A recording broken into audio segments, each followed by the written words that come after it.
El 40,4% de las mujeres con discapacidad declaran haber sufrido violencia machista dentro de la pareja.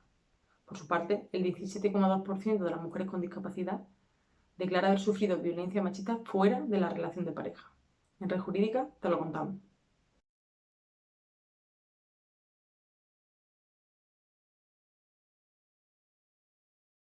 Ángeles Blanco, abogada experta en Derecho de la Discapacidad, delegada de los Derechos Humanos y coordinadora de incidencias de la Confederación ASPACE, dedicada a personas con parálisis cerebral. Buenos días. ¿Cómo estás? Cuéntanos, Ángeles, ¿podrías comentarnos qué tipo de discriminación y violencia se enfrentan las mujeres con discapacidad y en concreto las mujeres que sufren parálisis cerebral? Bueno, pues buenos días. Muchísimas gracias, Maika, por esta oportunidad de trasladar, sobre todo en el Día Internacional, frente al Día Internacional de la Violencia, la situación particular a la que se enfrentan las mujeres con discapacidad y en particular las mujeres con parálisis cerebral. Cuando nos ponemos desde una perspectiva interseccional no solo a considerar la condición de mujer, sino también la situación de discapacidad, nos damos cuenta de la vulnerabilidad social que viven las mujeres con discapacidad.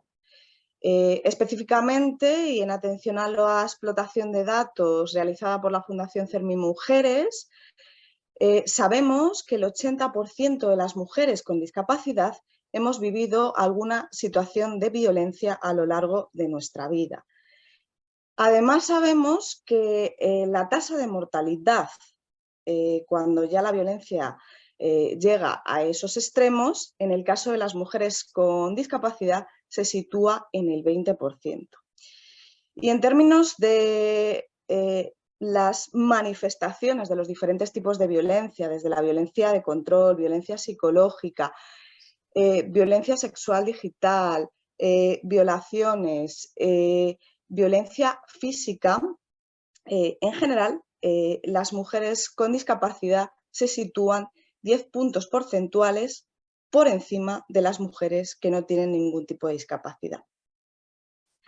Y en el caso de la discriminación, sobre todo, y dado que estamos en particular enmarcando esta entrevista en el ámbito del 25N, me resulta pertinente destacar singularmente las situaciones de discriminación que las mujeres con discapacidad afrontan a la hora de defender sus derechos en el acceso a la justicia. Y por otro lado, las situaciones que se dan en el ámbito de los derechos sexuales y reproductivos. En este sentido, cuando hablamos de las discriminaciones en el acceso a la justicia, las diferentes manifestaciones que se dan van a tener una incidencia diferente en función de la tipología de discapacidad.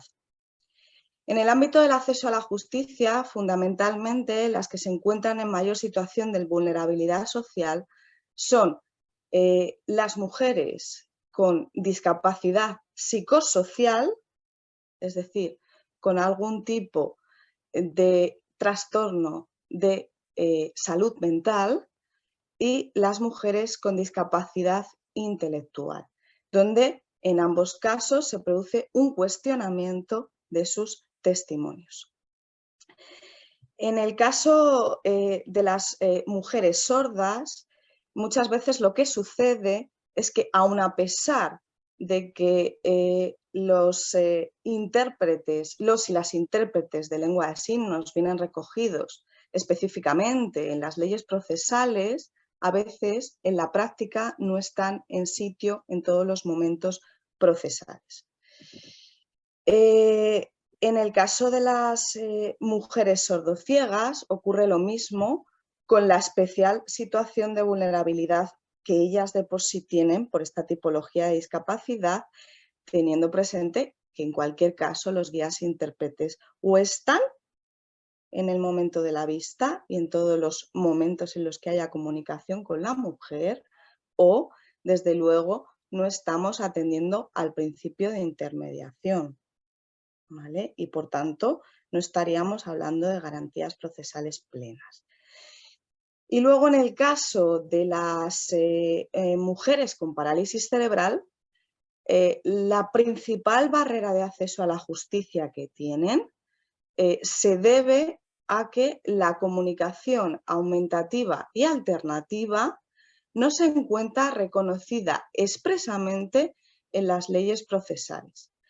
Entra, por tanto, en un término que de por sí es indefinido, que es los ajustes procedimentales. Es verdad que con la ley conocida como del sí es sí, en este sentido se ha contemplado específicamente la comunicación aumentativa y alternativa, lo que supone un paso. Pero todavía en otras manifestaciones de violencia hay que justificar la necesidad de que esa comunicación se produzca mediante esos sistemas alternativos y que se entienda que esa comunicación alternativa, esto es, utilizando un tablero de comunicación, utilizando un comunicador por sintetización de voz, tiene las mismas garantías y está avalada por una técnica logopédica que desde luego no debe ofrecer ningún cuestionamiento del testimonio de la víctima. Y que además, desde luego, esa mujer ha de estar acompañada por su logopeda. Y digo su logopeda porque esos sistemas alternativos están individualizados a la situación física y funcional de esa mujer, de tal manera que si no es su logopeda quien le presta el apoyo, tampoco estaríamos ofreciendo garantías. Entonces, en términos de acceso a la justicia, el panorama general sería este. Cuando nos centramos en los derechos sexuales y reproductivos de las mujeres con discapacidad, hay que poner el acento en varias circunstancias. La primera de ellas tiene que ver con el acceso a las consultas especializadas de ginecología y obstetricia. Los datos en este sentido, para podértelos ofrecer en el ámbito general de la discapacidad, no se disponen, pero sí te puedo decir que el 90% de las mujeres con parálisis cerebral no acceden a los servicios de ginecología y obstetricia. ¿Y por qué no acceden? Pues porque se encuentran con barreras que hacen que pueda catalogarse esas pocas posibilidades de acceso, incluso de violencia obstétrica. Te pongo un ejemplo. Una mujer con parálisis cerebral totalmente empoderada, que generalmente acude a los servicios de ginecología de su región, en este caso Castilla y León, pues cada vez que accede a la consulta de ginecología para hacerse una mamografía, claro, como la puerta no tiene suficiente ancho para que entre su silla individualizada de parálisis cerebral, le van a traspasar en volandas. Aparte de traspasarla en volandas, como las técnicas no están adaptadas a la situación de discapacidad, pues claro, en las mujeres con parálisis cerebral tienden a cerrar brazos por su espasticidad. ¿Cuál es la solución que se plantea? Que sea sujetada por dos celadores. ¿Vale? Entonces, esto hace, desde luego, desincentiva absolutamente que las mujeres con parálisis cerebral acudan a los servicios de ginecología y obstetricia. En términos de salud, evidentemente ya no solo reproductivos, esto tiene unas consecuencias. De hecho, el año pasado tuvimos entrada a un caso muy, bueno, pues donde se veía una conculcación muy elevada de derechos, porque era el caso de una mujer con parálisis cerebral que tenía un cáncer.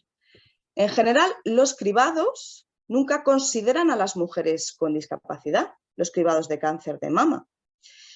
Como los cribados de cáncer de mama no consideran a las mujeres con discapacidad, la detección precoz no la tenemos. Al no tener la detección precoz, en el caso de esta mujer, claro, se detectó por una herida en un pezón. Evidentemente ya el estadio de ese cáncer de mama se encontraba más avanzado. ¿Hasta cuándo de avanzado? Tampoco lo pudimos saber. ¿Por qué no lo pudimos saber? Pues fundamentalmente porque la técnica de resonancia tampoco estaba adaptada a su situación de parálisis cerebral. Volvía a ocurrir lo mismo.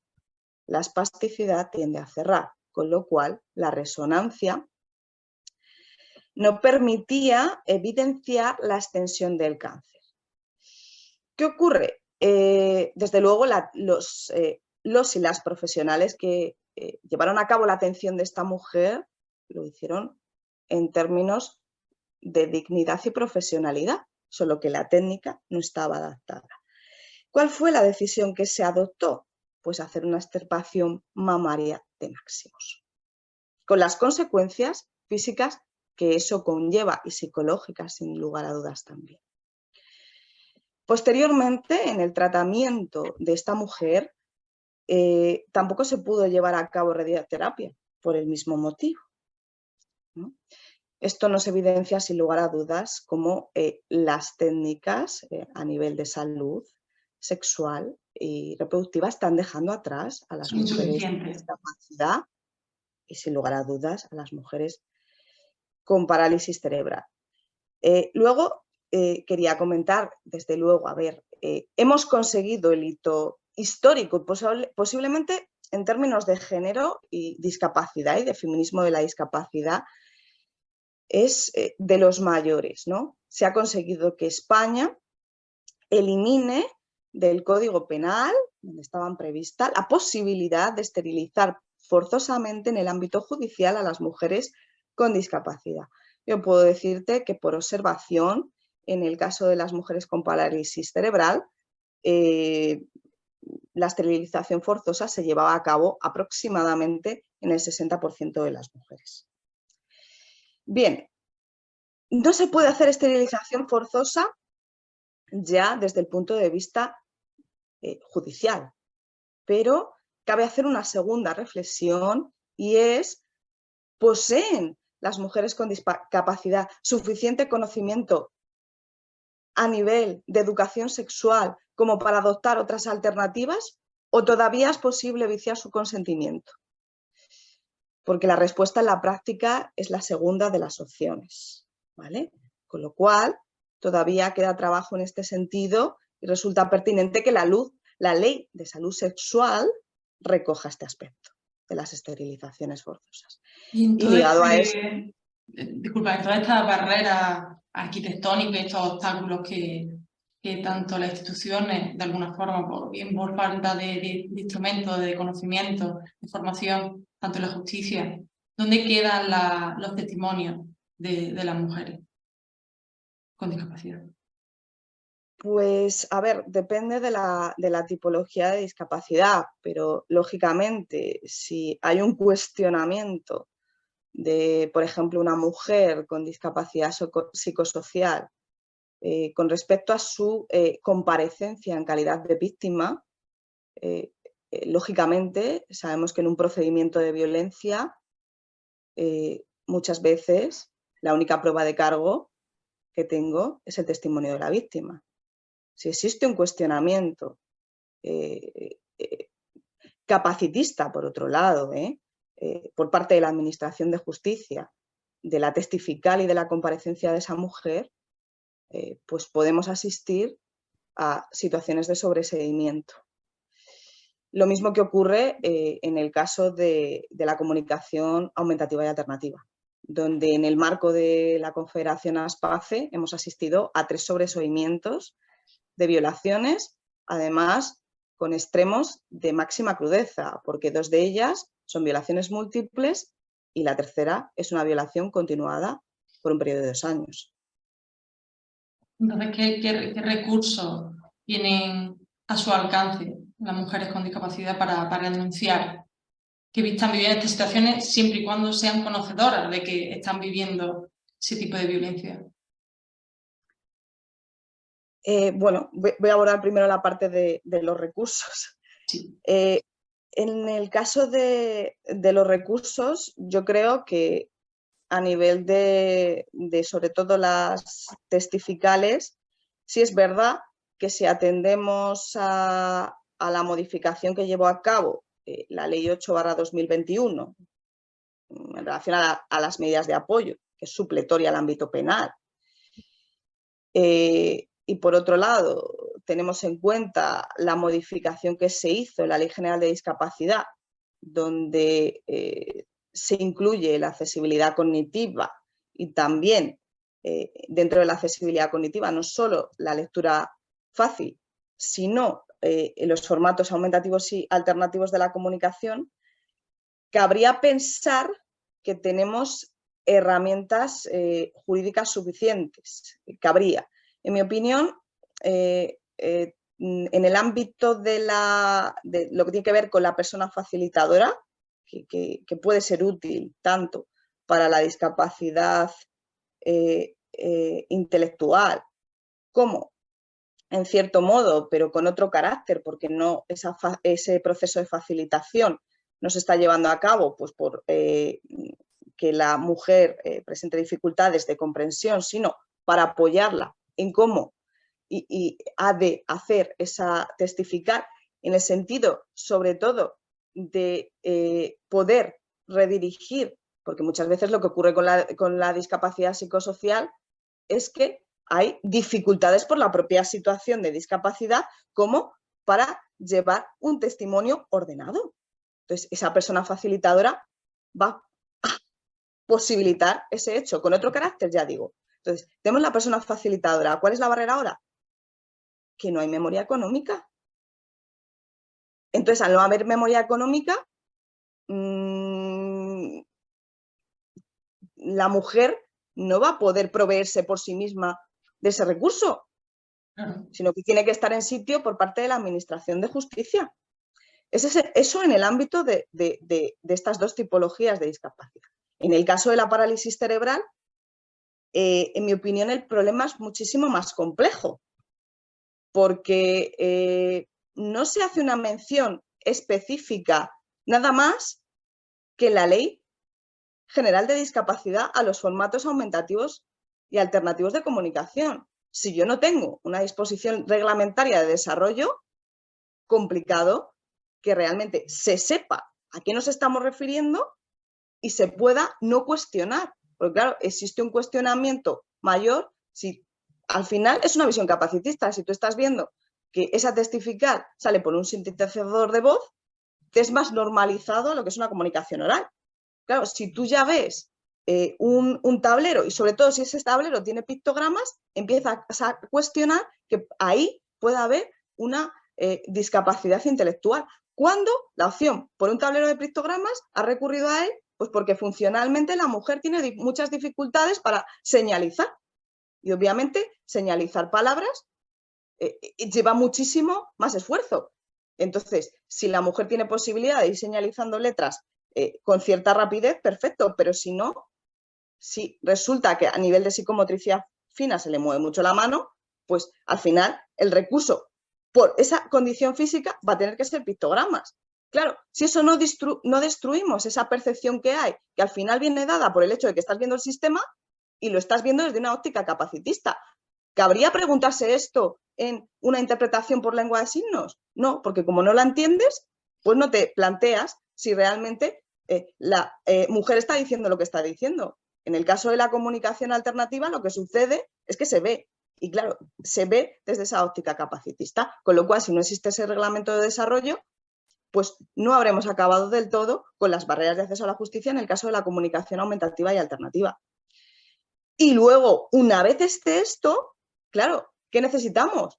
Pues que haya esa cobertura de las logopedas, porque son apoyo imprescindible para esa comunicación bidireccional de la mujer, en un momento además en el que hay más tensión habitual y donde esos movimientos que te estoy diciendo se van a agudizar, ¿vale? Y entonces, Ángeles, cuéntanos, ¿las mujeres con discapacidad son conocedoras plenas de las situaciones de violencia que sufren y viven. No, las mujeres con discapacidad no somos conocedoras suficientemente de las situaciones de violencia, y esto es algo en lo que nos tenemos que poner a ello, porque si no estamos eliminando las posibilidades de prevención, sin lugar a dudas, y la detección la estamos haciendo en muchos casos de forma muy tardía, ¿no? Con el consiguiente impacto que esto tiene sobre las propias mujeres, porque ya la violencia ha escalado mucho. Los signos de manifestaciones de control se normalizan porque en esa visión capacitista a las mujeres con discapacidad se les ha extraído siempre la posibilidad de que ellas tengan control sobre sus propias cuentas, por ejemplo, o el hecho de que una persona se fije en mí. Normalmente, como la discapacidad impacta también en términos de autoestima y de autoconcepto, pues ya el hecho de que se fije en mí, aun a pesar, lo digo con estas entre comillas, aun a pesar de que tenga una situación de discapacidad, ya significa que es suficientemente y que me está queriendo, ¿no? Entonces, toda esa parte de violencia de control, donde va a establecer mecanismos de control en cuanto a la red de apoyo natural que tenga la mujer, no va a ser detectada. La violencia psicológica. Estamos en un entorno donde a las mujeres se nos cuestiona constantemente por nuestras capacidades, a las mujeres con discapacidad. Pues se va a naturalizar esos menosprecios dentro del ámbito de la pareja, o incluso cuando las violencias se extractan a situaciones del hogar, ¿no? Esos menosprecios y esa violencia psicológica parece que va a formar parte natural. Con lo cual, cuando detectamos, generalmente estamos ante violencia sexual o ante violencia física, las escalas más graves en sus manifestaciones de la violencia. Entonces, en este sentido, queda muchísimo trabajo por hacer para empoderar verdaderamente a las mujeres y activar ese cambio en cuanto a la prevención y la detección. Y para finalizar, Ángeles, sabemos la aplicación, ¿no?, de la Ley de Medida de Protección Integral, porque es sonadamente conocida y quienes nos dedicamos a la justicia la aplicamos a diario, pero ¿dónde deja esta normativa a las mujeres con discapacidad? Pues sobre todo en el momento en el que se planteó en 2004 la ley integral, no se habían considerado la situación específica de las mujeres. Sí se va a hacer en el Pacto de Estado contra la Violencia. La cuestión es que las medidas que se han introducido, como por ejemplo la asistencia personal, algo que es fundamental cuando queremos acceder a los recursos sociales como las casas de acogida, no está en sitio, ¿no? No se ha desarrollado, ¿no? Entonces, en el pacto de violencia hay medidas específicas que, si se desarrollaran, estarían abordando la situación de violencia contra las mujeres, ¿no? Pero la realidad es que las casas de acogida, cuando hablamos y pedimos desde el entorno de la discapacidad que tiene que haber accesibilidad, hablamos de accesibilidad universal, es decir, no es suficiente con que existan rampas y ascensores. Necesitamos que haya intérpretes de lengua de signos para las mujeres sordas, necesitamos que haya guías e intérpretes para las mujeres sordociegas, necesitamos que haya una forma de comunicarse a lenguaje llano en el caso de las mujeres con discapacidad intelectual. Necesitamos apoyos psicológicos, que bueno, eso sí que puede estar más en sitio en el caso de las mujeres con discapacidad psicosocial. Y en el caso de las mujeres con parálisis cerebral y otras discapacidades con grandes necesidades de apoyo, es que hay que partir de la base de que esas mujeres necesitan una persona para la realización de sus actividades más básicas, una persona que esté las 24 horas del día con ellas. Eso en las casas de acogida no está previsto, ese recurso. De tal manera que yo, en el ámbito de ASPACE, no he podido todavía derivar a ninguna mujer con parálisis cerebral víctima de violencia a ninguna casa de acogida, porque no me dan esos apoyos. ¿Eso a qué me lleva? A tener que generar recursos de urgencia dentro de las entidades ASPACE, recursos de urgencia que no están subvencionados por la administración pública y que, claro, con ese carácter de no subvencionados me llevan a una temporalidad generalmente, con lo cual ahora me estoy viendo en que mujeres que ya hice ese abordaje social, estoy teniéndolas que mover ahora de recursos porque se me acaba ese recurso de urgencia. Y claro, con el consiguiente impacto que esto tiene con una mujer que ha sido víctima de violencia. Entonces, en el caso del abordaje de la violencia, no solo hay que garantizar el acceso a la justicia, sino hay que extenderlo también a los recursos sociales y en particular a las casas de acogida. Pues muchas gracias, Ángeles. Terminamos con esto. Te agradecemos tu tiempo, tus palabras y tomamos hilo de esas asignaturas pendientes que nos marcan y del trabajo que queda por hacer y que nos veremos en el camino. Muchas gracias. Muchas gracias, Maika. Buenos días. Tenemos con nosotras Rosa Pérez Gil, responsable de los proyectos Mujer y Sexualidad de la Confederación Plena Inclusión España, dedicada a personas con discapacidad intelectual. Buenos días, Rosa, ¿cómo estás? Hola, buenos días, Maika. Encantada de estar con vosotras y gracias por esta invitación de Red Jurídica. A ti, por supuesto, que siempre por concedernos unos minutitos y responder a nuestras preguntas, que bueno, que como no, en la fecha en la que nos encontramos, el 25N, queremos conocer cómo afecta la violencia machista a las mujeres con discapacidad intelectual. Y no sé si tú pudieras arrojarnos luz sobre este tema. Sí, a ver, las mujeres con discapacidad intelectual tienen las mismas vulnerabilidades que cualquier mujer, ¿no? Pero hay ciertas condiciones que son específicas que propician violencia de género sobre ellas más allá de todo lo que ocurre con el resto de mujeres, ¿no? Por ejemplo, falta de autonomía, falta de autoestima, falta de información, por ejemplo, de información sobre cuestiones de educación sexual y similares, ¿no? También su imposibilidad de acceder a recursos disponibles para situaciones de violencia de género, pues porque la información no es accesible, porque en las casas de acogida los equipos profesionales de atención no están preparados, en los centros de información lo mismo no tienen esa información accesible que te comentaba. También es muy importante tener en cuenta que estas mujeres tienen poca credibilidad cuando deciden denunciar esa situación de haber sufrido violencia, ¿no?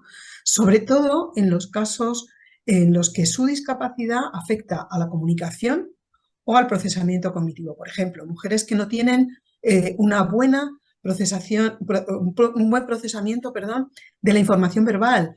Hablan claro, tienen dificultades en el habla. Después también, bueno, como cualquier mujer, imposibilidad de defenderse físicamente del agresor o que no diferencian si esa situación es una situación de abuso y violencia, ¿vale?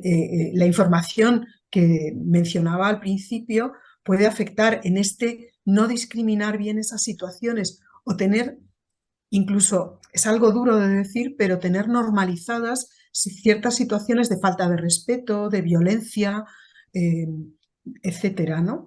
Y luego también puede ocurrir que tengan miedo a perder al compañero porque es el maltratador, porque si además dependen de él para realizar actividades básicas de la vida diaria o es su cuidador o su persona cuidadora principal, pues es una situación muy compleja, ¿no? Entonces, entendemos claro, que las mujeres con discapacidad intelectual primero se encuentran con la propia barrera de ser conocedoras de que la violencia que están sufriendo es eso, violencia y no una situación normalizada, pero luego cuando son conscientes de que bueno, lo que están viviendo no debería ser normal y bueno, que necesitan acudir, ¿no? a alguien que les asesore, les guíe o que le indique por dónde ir. Sabemos que desde Plena Inclusión lleváis a cabo muchos proyectos y tú llevas muchos de ellos. Y no sé si nos pudiera indicar un poco el proyecto Response, que si no me equivoco viene desde la Unión Europea, pero no sé si nos pudiera dar una pincelada bueno, de cuál es el objetivo, ¿no? Y a qué se está destinando este proyecto. Sí, el proyecto Response significa servicios sensibles para mujeres con discapacidad que han sido víctimas de violencia de género, ¿vale?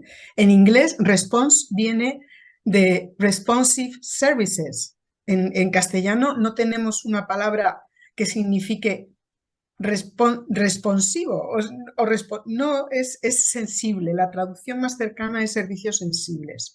Entonces, este proyecto, que es un proyecto financiado por la Comunidad Europea, efectivamente, como dices, dentro del gran grupo de proyectos Erasmus+, y es un proyecto en el que participamos 7 organizaciones, ¿vale? Está la organización líder, que es la Asociación Europea de Proveedores de Servicios para Personas con Discapacidad, EASPD, y por sus siglas en inglés. Es la líder, la organización líder. Y luego estamos, además de Plena Inclusión España, hay una organización de Francia, una organización de Portugal, FENACERCI, con la que además Plena Inclusión colaboramos en muchos otros proyectos, otra organización de Hungría, de Lituania, de Polonia.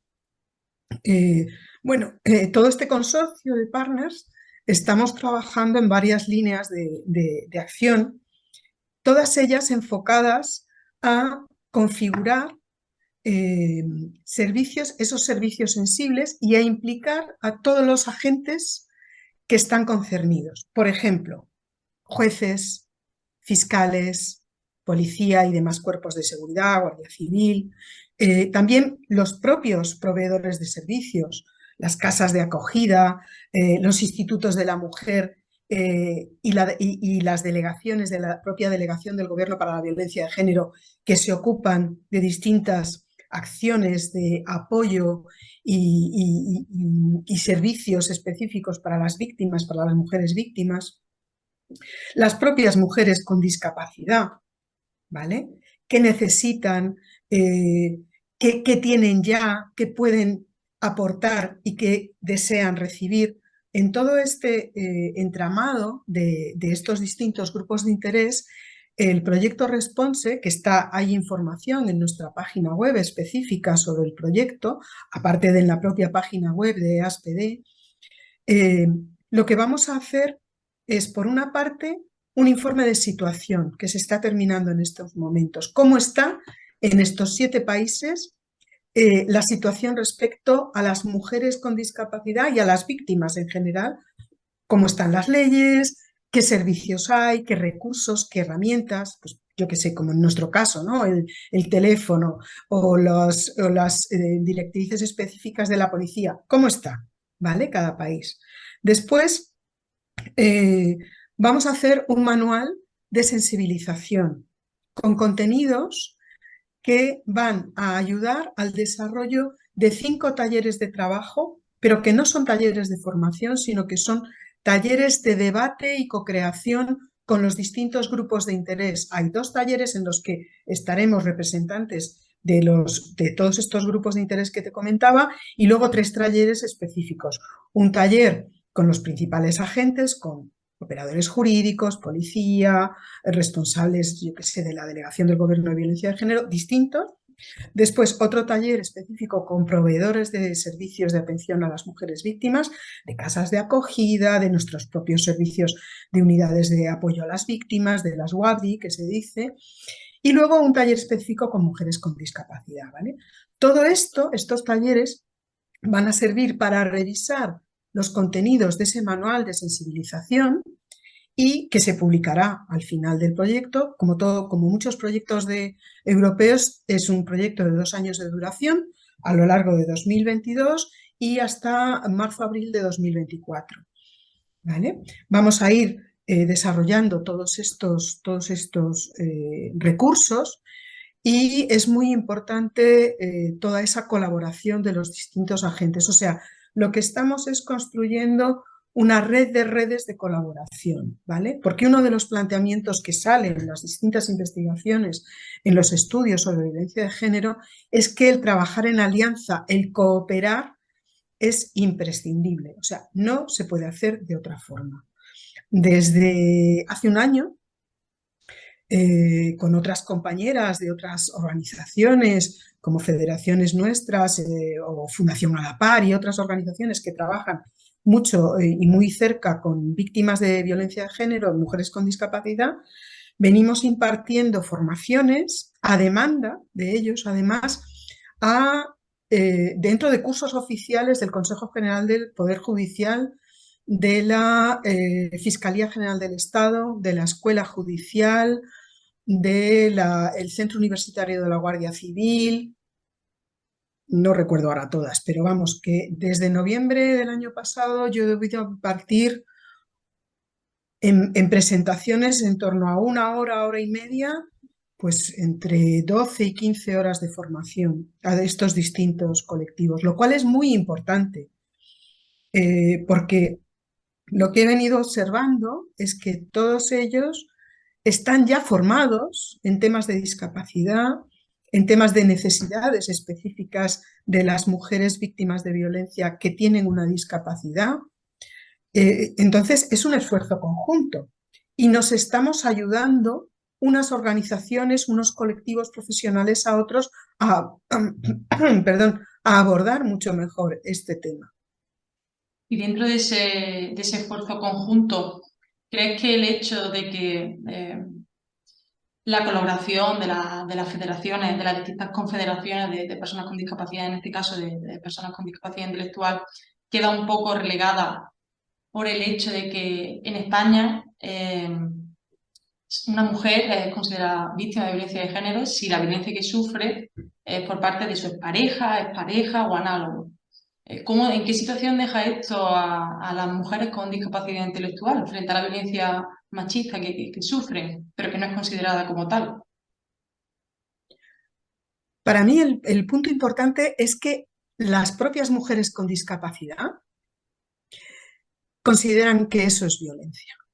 Y para mí eso es el punto a partir del cual mantener todas las acciones que sean necesarias de incidencia política, de difusión y sensibilización en el propio interno de nuestras organizaciones, en colaboración con otras organizaciones de la discapacidad. Y para eso, la plataforma que nos ofrece a todas Fundación Fermi Mujeres, porque allí estamos todas las organizaciones de la discapacidad y convergemos y confluimos y estamos muy de acuerdo en que hay toda una serie de violencias en el día a día de las mujeres con discapacidad que deben ser incluidas. Un ejemplo, las mujeres con discapacidad intelectual, muchas de ellas, por sus necesidades de apoyo, viven en instituciones. Su día a día transcurre con muchos apoyos de muchas personas que están a su alrededor. Y según investigaciones de otros países, porque en España todavía no las hemos desarrollado, y vuelvo a citar a Fundación Fermi Mujeres porque está haciendo un gran esfuerzo en promover estas investigaciones para tener datos de nuestro país, pero digo, en otros países las investigaciones lo que dicen es que las mujeres con discapacidad intelectual o también las mujeres con discapacidad psicosocial son muy vulnerables a las personas de su entorno, al abuso y la violencia de familiares, de personas próximas como pueden ser cuidadores, que es decir, son las personas que les están dando apoyos en su día a día. Entonces, claro, es un nivel de vulnerabilidad muy alto. En un informe de hace, lo mismo, 10 años de la Comisión Europea, se hablaba de que están 4 o 5 puntos por encima del resto de mujeres en cuanto a esa vulnerabilidad ante personas cercanas, no parejas o exparejas. Y de todas maneras, el informe de la última macroencuesta de violencia de género de 2019 ya arroja en algunos puntos, en algunos aspectos de violencia sufrida por parejas o exparejas, a veces hay una diferencia de 7 puntos respecto a las mujeres que no tienen una discapacidad acreditada. Eso es muy grave. Eso es muy grave. Entonces, Rosa, para finalizar, ¿cuál crees tú, desde tu punto de vista, obviamente, y tu experiencia, que sería el camino a seguir para que se escuche la voz de las mujeres con discapacidad intelectual respecto a la violencia física, sexual que sufren por el hecho de ser mujeres y, en concreto, con sufrir discapacidad intelectual? A ver, hay muchos aspectos y aquí hay para todos, ¿vale? Aquí hay permíteme que consulte mis notas, Sí, sí.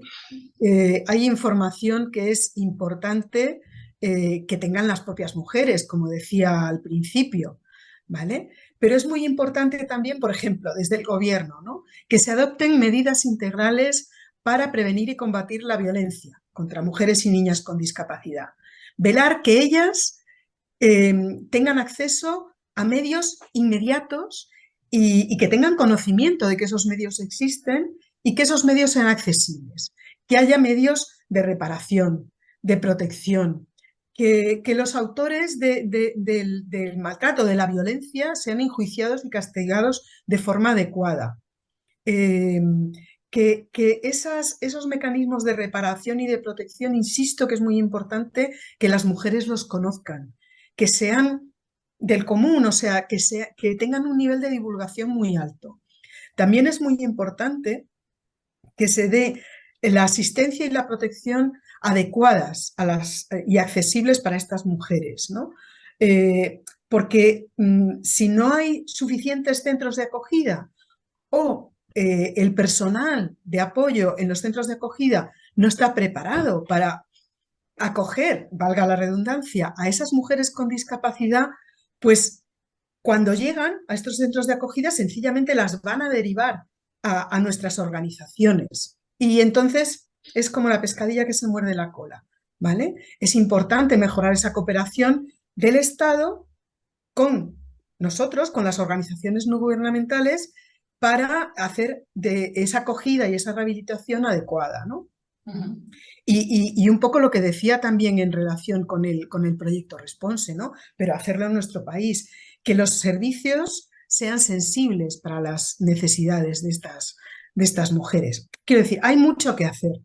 Claves, que hay que hacerlo ya, que hay que hacer en paralelo la sensibilización social con la preparación, la formación, la capacitación de todos los agentes, de todos los actores que estamos involucrados, ya los he citado antes, y también hay que hacer todo ese trabajo de empoderamiento con las propias mujeres con discapacidad, ¿vale? Que ellas sepan que van a ser creídas, que ellas sepan que van a ser escuchadas. Eso es muy importante, porque ya marca un cambio de actitud y ese cambio de actitud es parte de ese giro, ¿no? de ese shift, de ese cambio social, que es muy importante.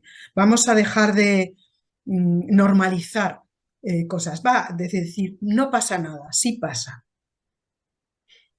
Pues concluimos con esto, nos quedamos sobre todo con ese alegato final, sí pasa, que creemos que es muy importante. Agradecemos tu tiempo, tu experiencia, tus palabras y bueno, toda la información que nos has aportado. Y esperamos volverte a ver pronto. Y lo dicho, te agradecemos mucho tu tiempo y seguimos en la lucha. Gracias a vosotras, Mónica. Y buenos días. Hasta luego. Buenos días.